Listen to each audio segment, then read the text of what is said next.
Friday, a Halloween special starring Paul Lynde. I'm turning myself on. And his special guests, Tim Conway, Florence Henderson, Donnie and Marie Osmond, Pinky Tuscadero, and the Incredible Kids. All on the Paul Lynde Halloween special. Friday on ABC. Hiya, kids. It's me, your friend Grandpa. I gotta tell you, I am starting a new club, and I want you to join. It's called the Junior Vampires of America. I mean, you'll hear scary monster stories. Now, to call, you gotta ask your parents' permission and call this phone number, 1-900-909-4300. You'll hear all about my monster friends, learn how to get a free vampire patch and a list of special vampire tricks and secrets. So call 1-900-909-4300. Learn how to scare your friends, even yourself. Join Grandpa's Junior Vampires of America Club, and I will make you a junior vampire. Hey, kids, call 1-900-909-4300. That's 1-900-909-4300 to hear Grandpa's scary stories and join the Junior Vampires Club. Just $2 the first minute, 45 cents each additional. Ask Mom or Dad first. Someone's come for a nutritious breakfast. What? Hello, my name is Boo. Let me finish. Booberry. My ghostly good blueberry-flavored cereal, Booberry, is part of this complete breakfast. Boo to you, Blueberry. Frankenberry's got strawberry-flavored marshmallows. Count Chocula's got chocolate marshmallows. But I've got blueberry-flavored marshmallows. Frankenberry. Count Chocula. Booberry. Don't eat that. Silly zombie. Flesh eating is for worms. Don't have to hit me. I know how tempting a good piece of meat can be. But trust me, dead things should be buried, not eaten. Yeah, could you get dinner tonight? I ran into a little glitch. It's never too late to go vegetarian. Chief, if I were surrounded by 6 or 8 of these things, would I stand a chance with them? Well, there's no problem. If you had a gun, shoot him in the head. That's a sure way to kill him. If you don't, get yourself a club or a torch. Beat him or burn him. They go up pretty easy. Well, Chief McClellan, how long do you think it will take you until you get the situation under control? Well, that's pretty hard to say. We don't know how many of them there are. We know when we find them, we can kill them. Are they slow-moving, Chief? Yeah, they're dead. They're all messed up.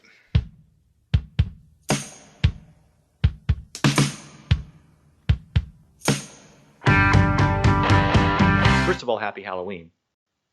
Do you have any Halloween plans? Just put candy outside. Uh-huh. We've been doing that the last few years because every time the bell rings, the dogs go bonkadoodles, and it just gets to be a bit much after a couple of hours. So I make really cute signs and print them out and tape them on the outside of the house right above the bowl. Except the last couple of years, or last year I did not, but the last 2 years within the first 2 minutes or 10 minutes, it has to be groups of older kids because they'll just come and clean out the bowl.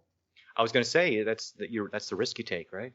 Well, or even swipe the bowl. But well, they haven't taken the bowl, but all of a sudden, ding dong! You're like, what? I put a hole. There's no more candy. So I filled the bowl again. So this year, I think we have that really nice set out front.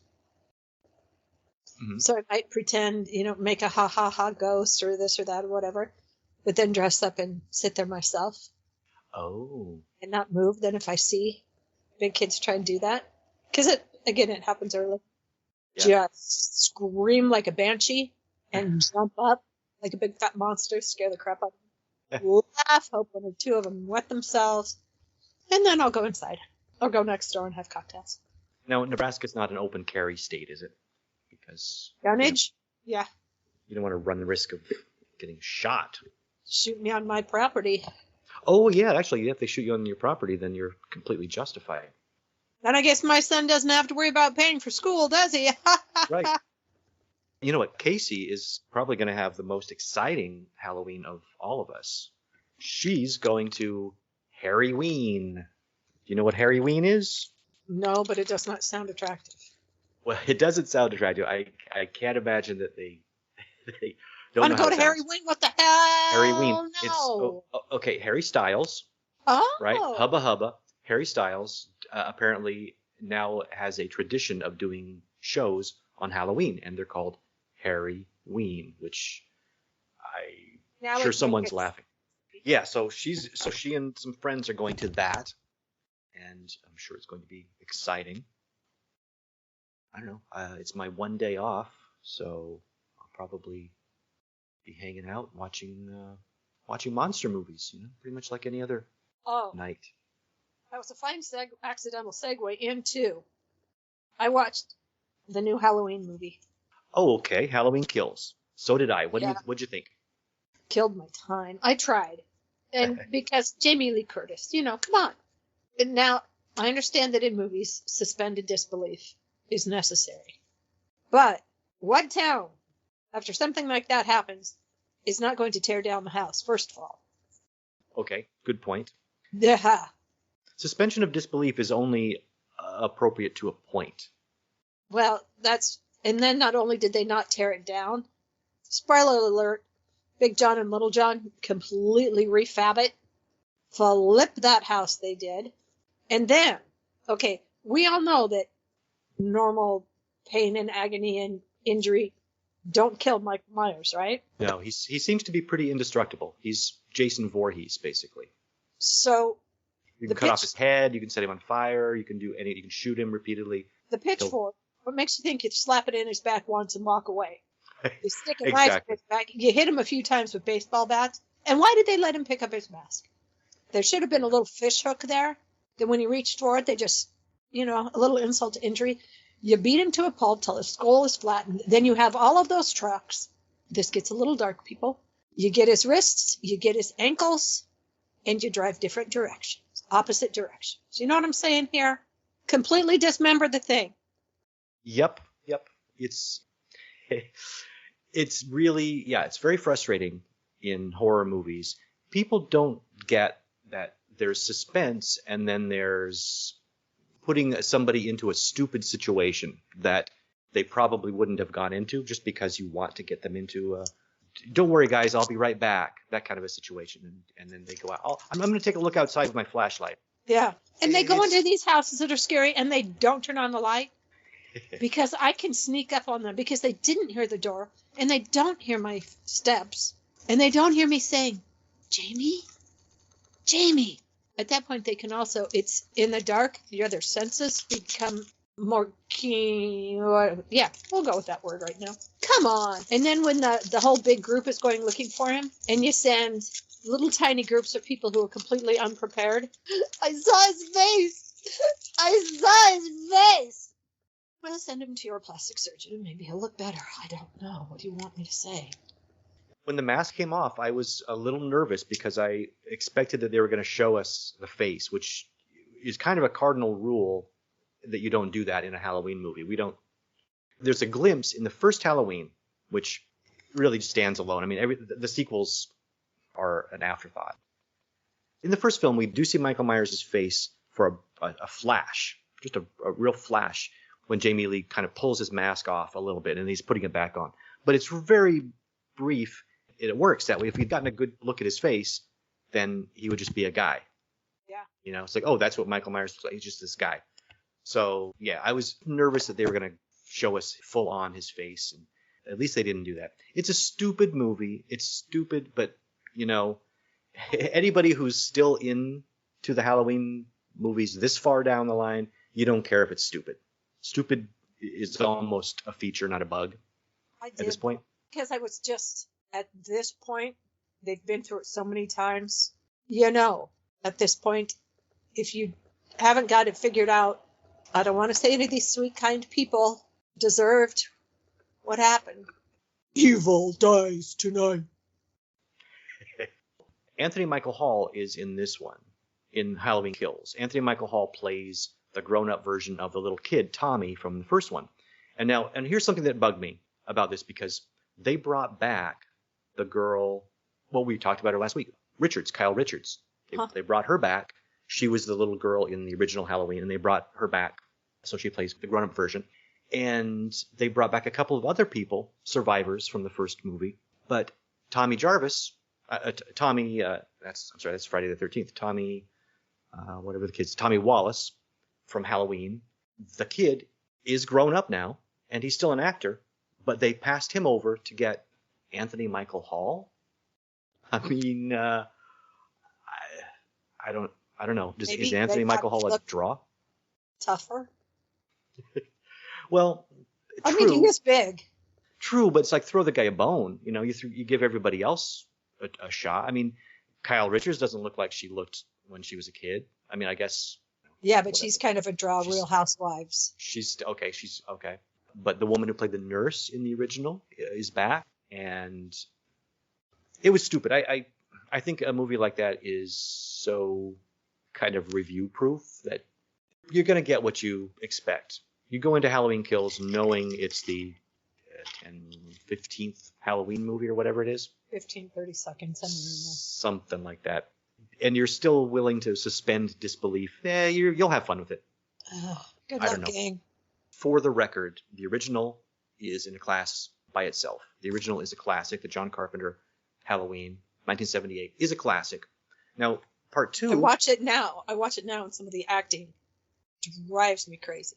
Well, okay. I watched it recently, and the girls did... Oh, so, you know what? You're going to be so excited. Guess Totally. what? Well, okay. No, the film does have its limitations. It was a low-budget film, and some of the actors were not very experienced. That's true. But the film itself, the style behind the film, it still holds up. It's scary as hell. Now, the second one is where they invented this backstory that Michael Myers was the brother of Jamie Lee Curtis, which is complete bullshit because that was not in the original film. Carpenter signed off on it because he co-wrote the script for part 2. But it's still, I mean, it's a stupid idea because what's scary about Halloween is that we don't know who this guy is. He just kills. We don't even know that he's indestructible because he's not really indestructible in the first film. I mean, he gets shot at the end and you pump 5 bullets in the guy, you figure he's dead. And, you know, it's a reasonable thing to figure, and then he isn't. But it's not ridiculous. They haven't burned him. They haven't cut off his head yet. And he hasn't gotten back up. Yeah, after that, I mean, part 3 is a standalone film, too, because that had nothing to do... You're not going to go through every one of them, are you? No. I'm going to say after 3, forget about it. But 3 is actually a classic. It still holds up. Carpenter didn't want to do another Michael Myers film. He reluctantly signed on for part 2 as part of a bigger deal so he could do another movie. And he said, okay, I'll do a Halloween, I'll do a part 3, but let's make it a series, and there'll be standalone films with sort of the feeling of Halloween. That sort of, you know, they'll take place at Halloween, and we'll release one every year. So it'll be Halloween 3, then Halloween 4. But Michael Myers was a one and done type of thing. Yeah. And it bombed because people thought, you know, Halloween 3, oh, Michael Myers. And then they went back to the well, and with 4, and they just get progressively You're really into this, bad aren't you? and worse and worse and worse. Alec Baldwin, we should talk about this situation, huh? I think that's so terrible. So sad. Yeah. I think we know a lot more about it now than we did the day it happened. They still don't know who loaded the gun, do they? Well, okay, here's the situation. Alec Baldwin was an actor in a movie, in a Western movie they were shooting, and he was also one of the producers, and he was rehearsing a scene with a gun, and... That should have been loaded with blanks?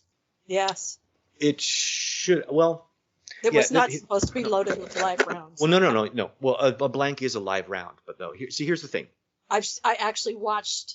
It doesn't have the stuff in the front to make it as lethal. Right. But it's still on a set. It's considered a live round. A blank is a live round, as opposed to a non-live round. Just for clarification. So that doesn't mean it's a bullet. Bullets should never be used on set. And okay, big picture is that for gun safety, and you know we've talked before about a couple of accidents, major accidents with guns on set. Brandon Lee on The Crow, and John Eric Hexum on Models Inc. Models Inc. Thank you. And there's protocols in place, and there's a person called an armorer. Whenever you use guns on a set, a real gun on a set, and there's reasons why you need a real gun, or sometimes. It depends on the shot. Sometimes you need... My understanding is this particular shot was going to be a POV shot where basically Baldwin points the gun at the camera, at us. Now, to make it realistic, you would have to, if it was empty, you would see that it was empty because he's pointing the barrel at you. So something needed to be in there. But the armorer is the person who is completely in control of the guns. And anytime a gun is touched, that gun needs to be checked, taken apart. I mean, not literally taken apart, but checked. The barrel, you check, Any place that can be loaded.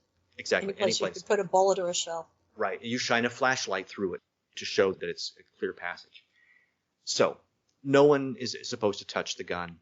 It goes from the armorer to the actor, or from the armorer to the first AD, who does the same check on it, and then from the first AD to the actor. Okay. When it gets to the actor, it's not the responsibility. If they're handed a weapon and told it's a cold weapon, that they don't need to recheck it. It would slow things down, for one thing. They're not trained to check it any better than anybody else would be. And thirdly, the expert has just checked it and they have handed it to you. The actor should be able to trust that it has been correctly, safely, completely checked and is good to go. Exactly. And exactly as the actor would with any other scene, or a stunt person would with any scene. If there's a harness that he or she is supposed to be hanging from, the safety person checks that and then gives the okay.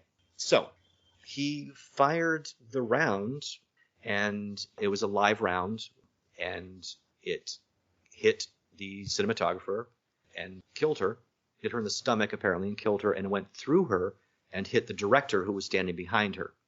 And he was in critical condition, but I believe he's okay now. That's what we knew at the beginning.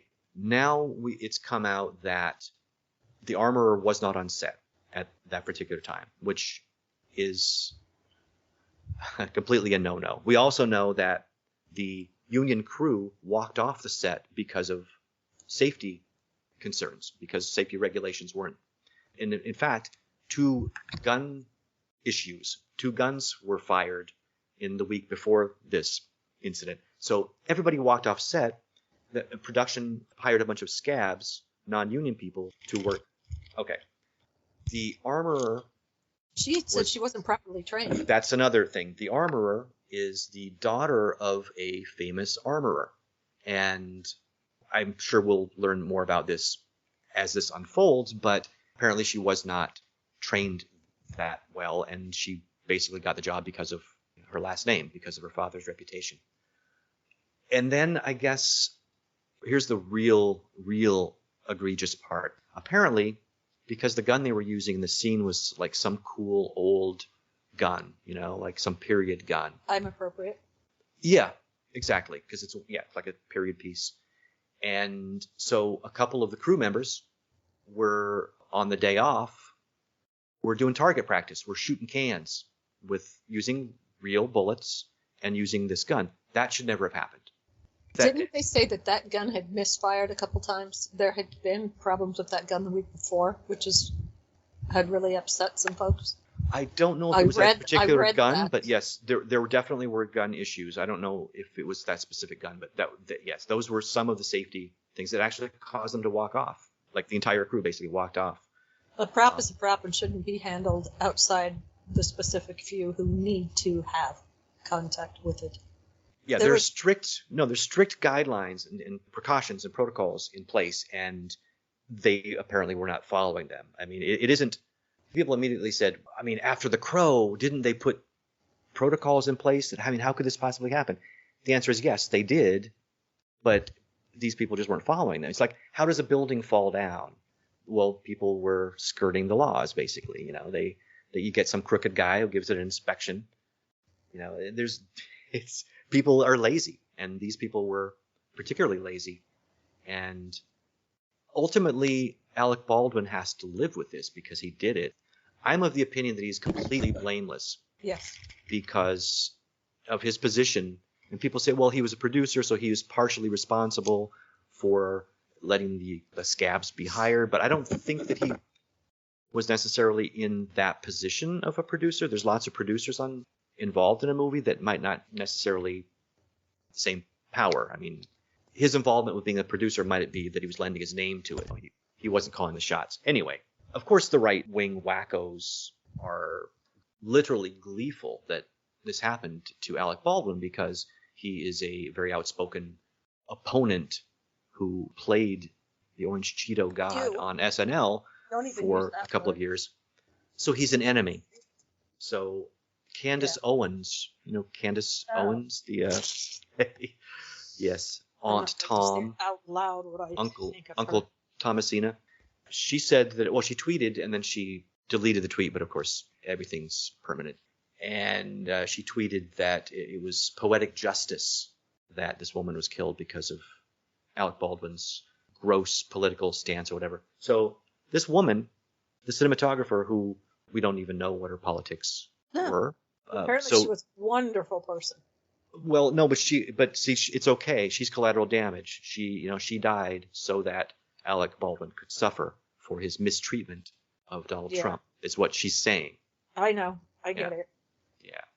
And Donald Trump Jr., he didn't manufacture these, but he posted, somebody made these T-shirts that say, "Guns don't kill people. Alec Baldwin kills people." Hardy, har, har, har. Oh, that's disgusting. Yeah. Donald Trump Jr. did that. Yeah, raise your hand if you're shocked, surprised, or otherwise. What a pig. Yeah. Ugly, ugly thing. It's just so weird to even think about that. I mean, if this had happened to Scott Baio, let's say, Scott Baio had been on a set, which of course is very implausible at this point. But let's say he was on a set. I got to tell you the truth, that may be the best one you've told since we started talking. Yeah. Wow! You talk about suspension of disbelief, okay? Just imagine Scott Baio on a movie set. And then say starring role in. And he accidentally shoots Willie Ames. People on the left wouldn't be saying, "Oh, ha ha ha, hardy har har, that's funny." People would be, what a tragedy. That's horrible for him. I feel so bad for him. But that's people with empathy would feel that way. Not Republicans. No. Aye. Sick lot. And absolutely. And 5 years ago, it wasn't this bad. 6 years ago now? 5 years? What in the... Oh, it's gotten worse, yeah. Exponentially. It has. Rolling Stone did a story that a couple of are these Oath Keepers or Proud Boys or somebody basically is squealing on the Congress people who were assisting in the January 6th, what was it called? A tourist visit to the Capitol building? Yes. Just like if you hadn't known, it'd be just like any other day. Oh, any other day. Yeah. I still want one of these wads, and the pause is supposed to be in there, to say if it was just a bunch of friendly tourists, why did you run off the floor? A bunch of lilies? Or as soon as you saw that it was all of your friends, why didn't you pop your happy asses back out and greet them? Mo Brooks was wearing body armor, wasn't he? Yeah. And he bragged about it. Then he realized what he said. He said, oops. Did I say that out loud? He's named as one of the co-conspirators. Marjorie Taylor Greene is. Lauren Boebert, the usual suspects. Gosar, the Cawthorn. Muppet. Cawthorn, yep. And of course they're all denying it. Was Hawley one of the people? I don't think he was one of the people named, but yeah, he's definitely involved. But my new favorite conspiracy theory, and one that I just really, really want to believe, is that, okay, the night before, I guess January 5th, somebody was placing pipe bombs all around the Capitol. Yeah. Well, they did at RNC headquarters and the DNC. You don't throw the people off. Sure. They did it in a few locations, and they have security footage of the person who did it. And the person is wearing a mask, so you can't see the face, but they figured out the size. It's either a small man or a woman. Now, somebody somebody took videos of Marjorie Taylor Greene and Margie. split We just call her Margie. They do a split screen, and it sure looks like it's her. That Marjorie is the pipe bomber. Now, we can't necessarily I prove don't it. want to say her whole name. Here's the deal. If you watch the video, you'll see the way she swings her left arm as she walks. It looks identical to the way the pipe bomber does. Okay, not necessarily proof, but somebody took the shoes that she's wearing, and they appear to be a type of Nikes, like a CrossFit Nikes or something, that MTG has been photographed wearing. So, do your own research. I love it. That's right. Do your own research. I think we just put folks. it out there. Oh, it's real. I mean, it's definitely. People, it's on Twitter. People are running with it, and because it should if you definitely. form it as a question, you're not saying it. So she can't get you for slander. She can't get you for anything. You're just questioning. Tell me, are you going to escape to the Metaverse? What's the Metaverse? Facebook has renamed itself to Meta. Oh, well, just the company. It's still going to be called Facebook, but the parent company. Right? But then they say Facebook has the fun little program, because it wants to be all this stuff, and he's doing it because Facebook is being so slammed that it's what companies do. They rename, rebrand, hopefully. That's what banks do when they get in trouble. East say, Commerce Bank is now West Commerce Bank. Like Philip Morris. I was watching a segment the other night, and they went through all. Rachel Maddow did it. Was it last night? Just a list of all of these different businesses that had been in legal trouble, financial trouble, all these different things. Something renamed itself to Altria. One company renamed itself to XE, and it's how else people pronounced it, she. Okay. And they didn't like that, so they renamed it to something else. But yeah, it's like PS, and Metaverse is some type of game, whole crossing different, I don't want to say planes of entertainment kind of stuff, but that's where I'm going with it. I wonder if they're it's going in stock and ready to deliver. Are they going to attempt to copyright the name Meta so you can't use the word anymore? That would be a tough one, wouldn't it? Yeah, it wouldn't put it past them, though. Did you see? There's a photo that went viral or it's a screen. I guess it's a screen grab from a video of Mark Zuckerberg, at home in his home, and in the background, like there's a shelf behind him, and there's a few books on the shelf, and instead of a bookend holding up the books, it's what appears to be a bottle of barbecue sauce. Barbecue sauce. It is barbecue. It's of course it is. Sweet Ray something. Yeah, we use that. It's really good. Tangy food lotion. It's good stuff. Yeah, but do you use it to hold up your books? Oddly, I don't. Okay. See, there's that's product placement at its finest. A lot of people think that Mark Zuckerberg is not human, so this might be evidence of that. That like aliens never quite get everything completely right. So they know that humans like barbecue sauce. They know that humans like books, but they don't know that they shouldn't be together. No. Right. Because the barbecue sauce drips on the page of the book, and what do you do with that? Well, you sop it up. Ew. Not once it's touched the page. You can clean it up. Dab. But, Hey, did you watch that documentary, Civil War? The Ken Burns documentary, that one? No, this is a new one. Oh, no. I can't think of the gal who was the director who actually conducts the interviews with these people as well. They don't really show her. She's very good, but Brad Pitt's one of about 8 executive producers, so that was the name that was always mentioned. Of course. It's interviewing. You're in classrooms with all of these different teachers, and they're in different areas in the United States. It all seems to be on the East, but of different ages. And with what teachers are teaching in history class and discussion with the students in colleges. And then there are adult classes and groups that are being interviewed. It's very interesting, and it's on again this evening. Yes. I will check it out. I remember the Ken Burns documentary, which was quite good. Well, this doesn't 90s or whatever.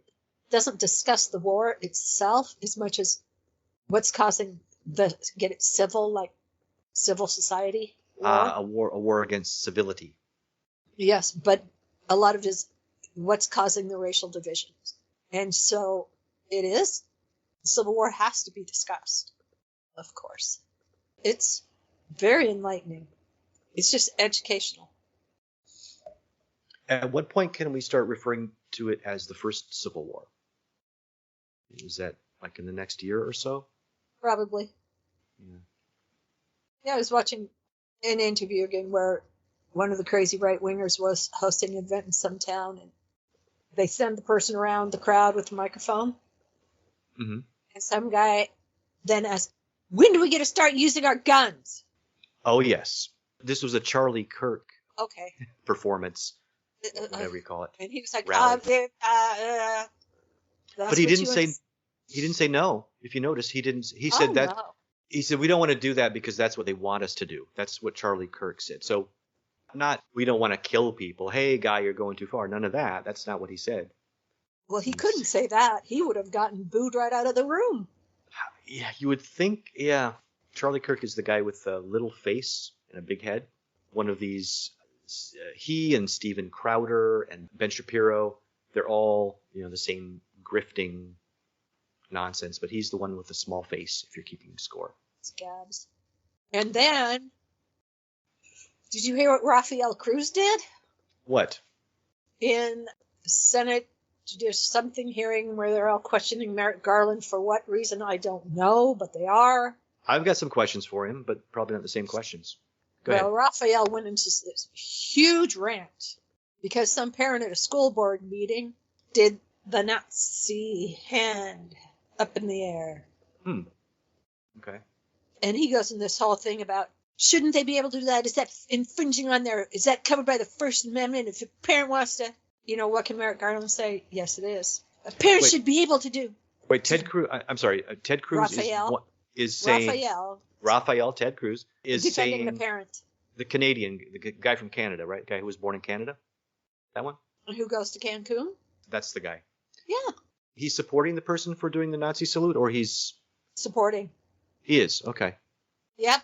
Interesting. Oh, yeah, you got to watch the clip. It's crazy. It's so disturbing. I mean, I kind of would agree with Raphael in this case. Under the First Amendment, it certainly is acceptable. I think the First Amendment is obviously, I think people should feel compelled to point out in a civil discussion why this guy's opinions are wrong. That's what civil discourse is all about. I don't know. I think about the time you start throwing out a Nazi hand, civility is over for you. Well, yeah, no, I mean, doing it, but I get what you're saying. Yeah, it's the principle of doing it. It's the stupidest. It's like, what idiot they have. Ugh. Well, it's good. I mean, at least the GOP is sort of going on the record of defending Nazis. I mean, they're, It's not the first time, nor will it be the last. Remember, wonderful. They're good people on both sides. How does he feel about someone kneeling, though, in protest? Don't you dare. That's an obscene gesture. Oh, and then it is, and I remember having a discussion with someone that he sat through it, and then it was a guy who had also played, but had served in the military and done tours, who contacted Colin Kaepernick, and they had a long discussion about it and said, at least kneeling is in honor of the people, the men and women. Think about it. And then he listed the different times you kneel in church, in the Church of Stand Sit Kneel, but all these different ways that people kneel in honor. So that is why he agreed to start kneeling. Now he's not honoring the song by any means, verse 3, thank you, which I wasn't even aware of. And so had anyone else stopped and listened to that man, and when I told the story, I said, oh, bold, blah, blah, blah, blah. It's like, look it up. I know people in the military. I've been, they would never tell him. Look it up. That's just bull. I'm not going to waste my time. Yeah, I really kind of stopped following, for the most part, sports, just because, for a variety of reasons. Mostly, I don't know. I don't even know why, but overpaid, pampered players with no team loyalty or whatever. But recently, I was in a conversation with, I don't want to tell you exactly who this person was, but someone who I came into contact with involved with a film festival. And we were talking, I had read just a fun fact that I wanted to share. And I said, here's a fun fact that I read today. It's that in 40 of 50 United States, the highest paid employee of that state is either a college football coach or an NBA coach. I don't know exactly what that means, but it's it's the kind of thing that could certainly spark a conversation. And I can tell you exactly what it means. It means their priorities are interestingly set, maybe. So he said, well, yeah, I don't really watch sports anymore. I got tired of it when the politics came into it. And I thought, we just took a left turn here, or a right turn, sharp right turn. And he said, yeah, I just don't go for that disrespecting the flag and blah, blah, blah.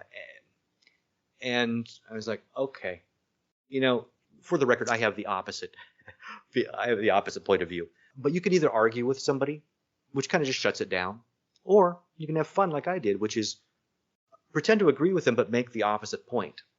And then they're kind of stuck agreeing with you because you just agreed with them.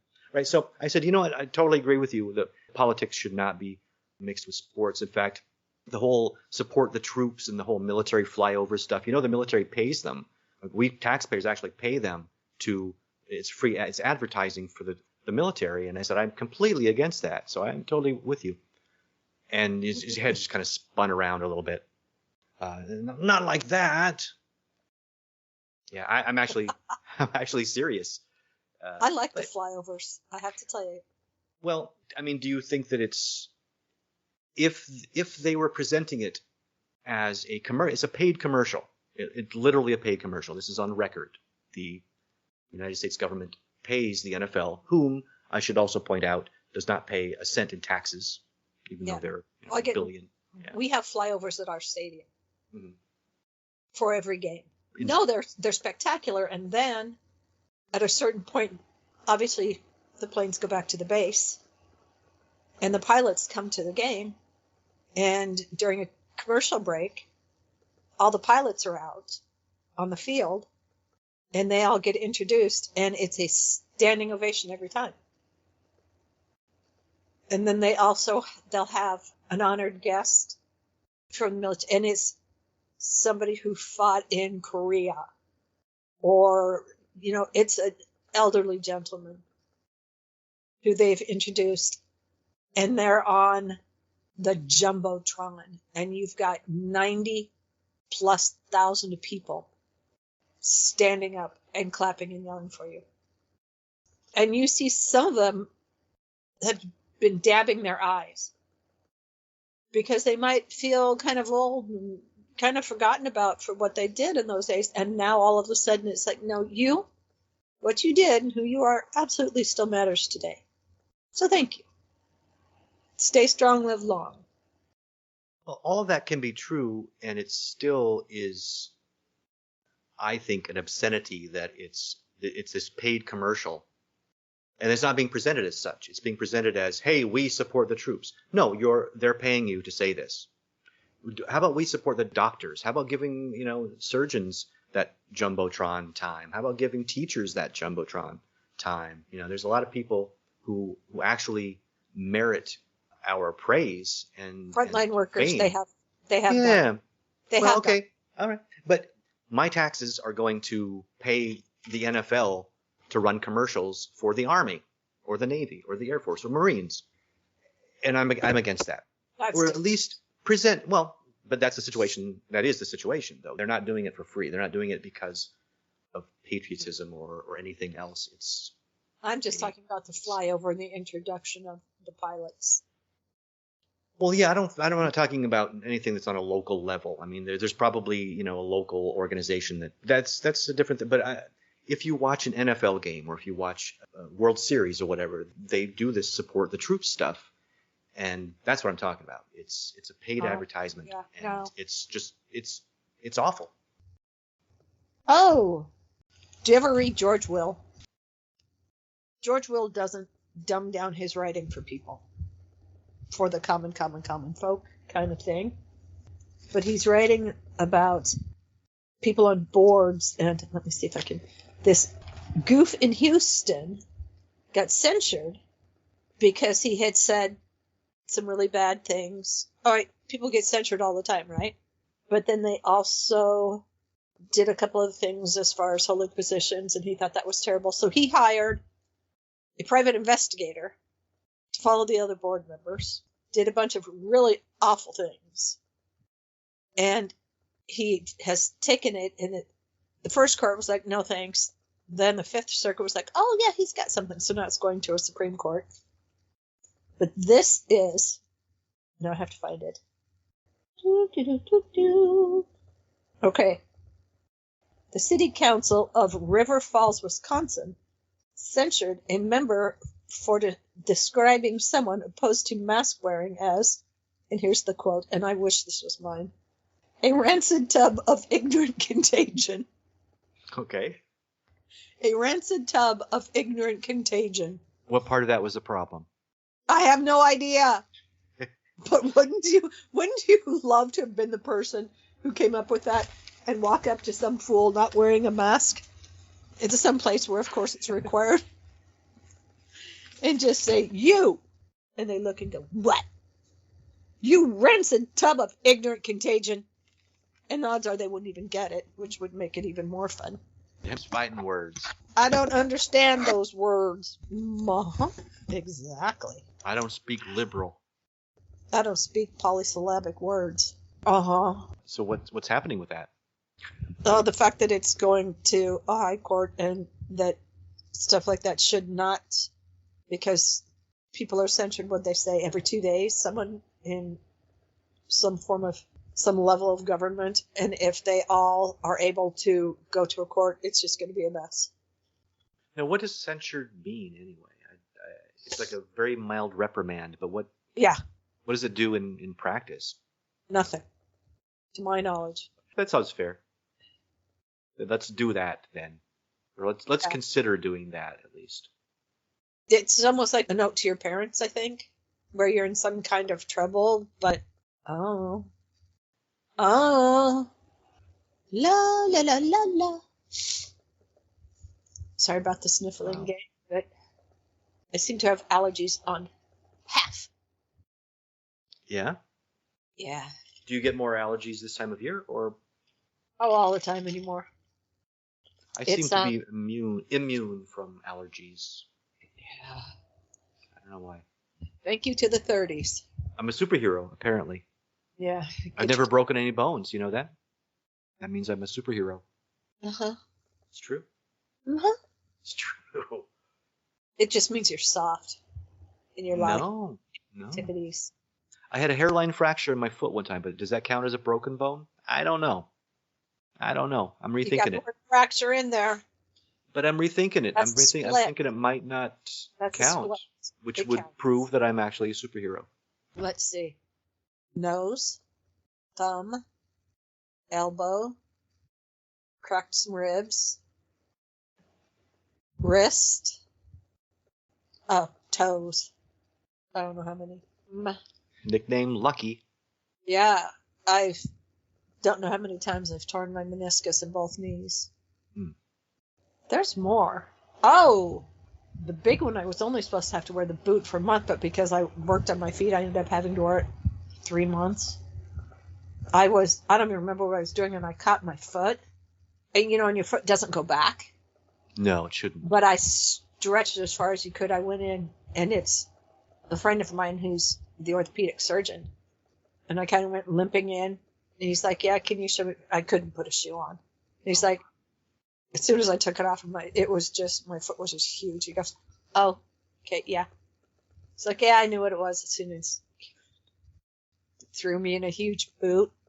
Like, don't do this, don't do that, blah, blah, blah, and everything I wasn't supposed to do. I How'd you do? A new vegan place called City Veg just opened yesterday, right, on our block. And they had the grand opening, and they gave the first 100 people got free burgers. It's vegan burgers and sweet potato fries, and Oh, yummy. it's good stuff. But you want to talk New York prices? I walked by the day before they opened, and I saw they were putting up the menu signs and stuff. And I squinted through the window, and I was looking. Oh, basic burger, $4.99. Oh, that's pretty reasonable. And I squinted a little bit more. Oh, $14.99 actually. Yeah. That's what it is. Yeah. That's not their basic. That was their, I forget something. Their basic is $9.99. Yeah. And it doesn't come with fries either. Fries are $5.99. So what are you looking at there? $16 for burger and fries. It was good. I had the basic burger, and actually fries were free yesterday on opening day. So There you go. yeah, so I got burger and fries for $10, which was more reasonable.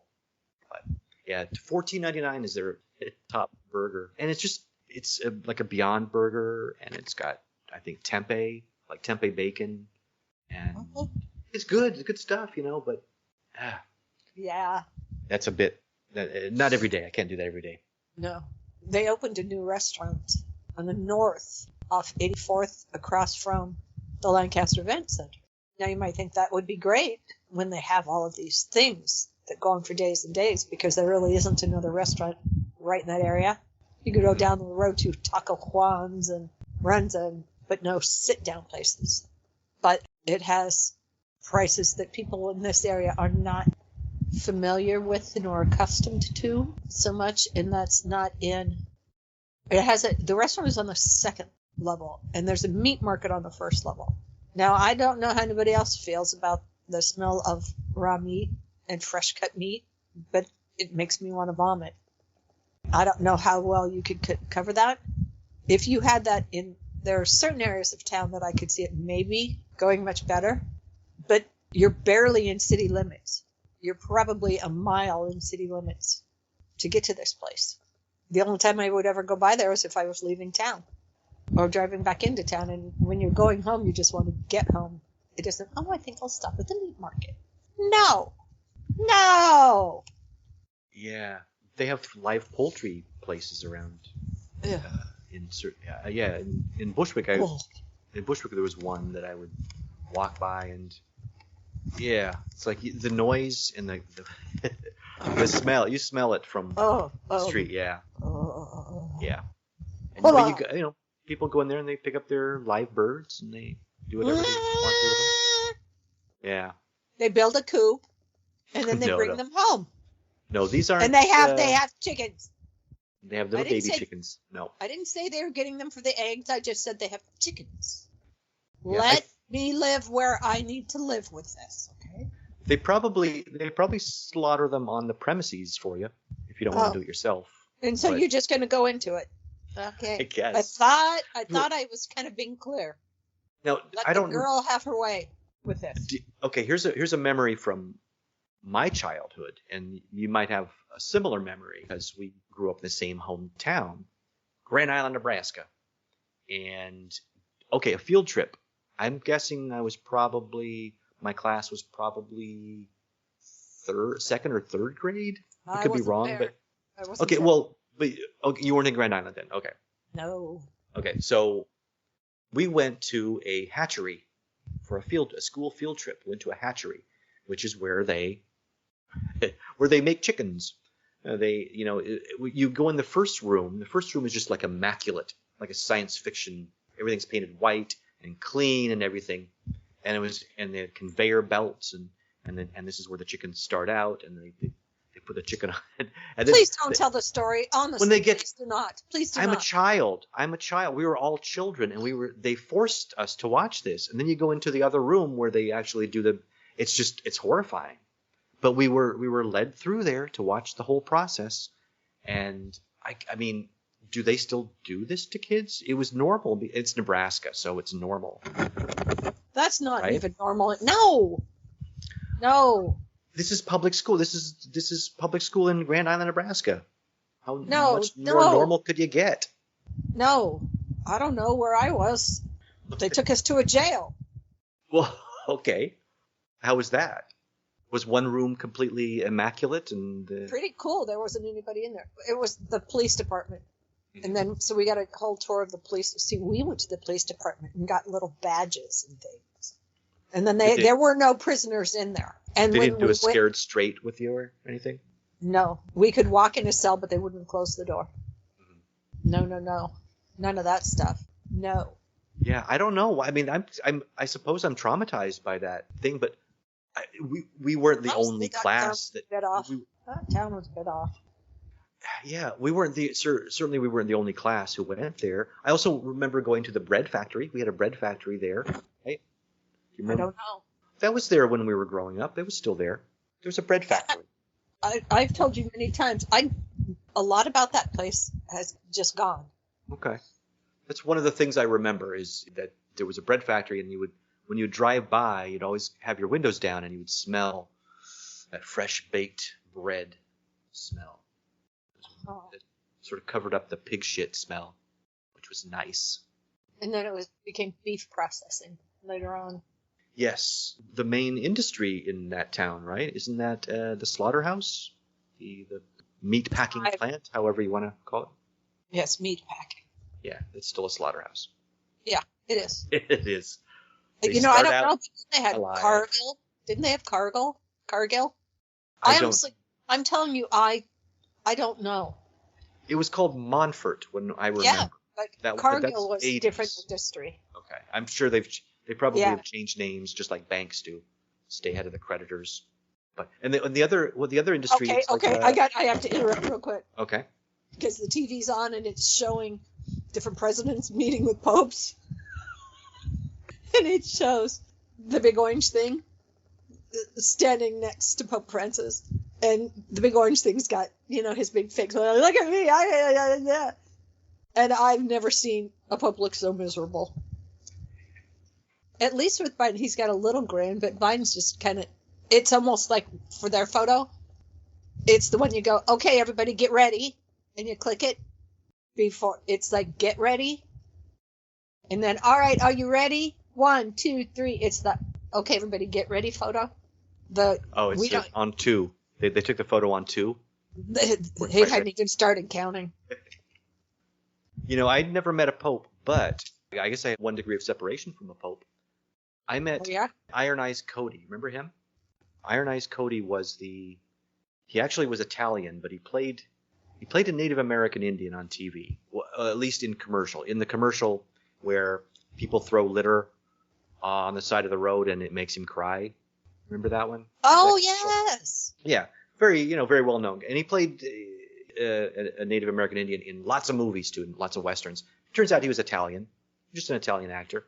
But I met him, a chance meeting in the town I lived in Los Angeles was called Newhall, and it was started by an old cowboy actor. Italian thing.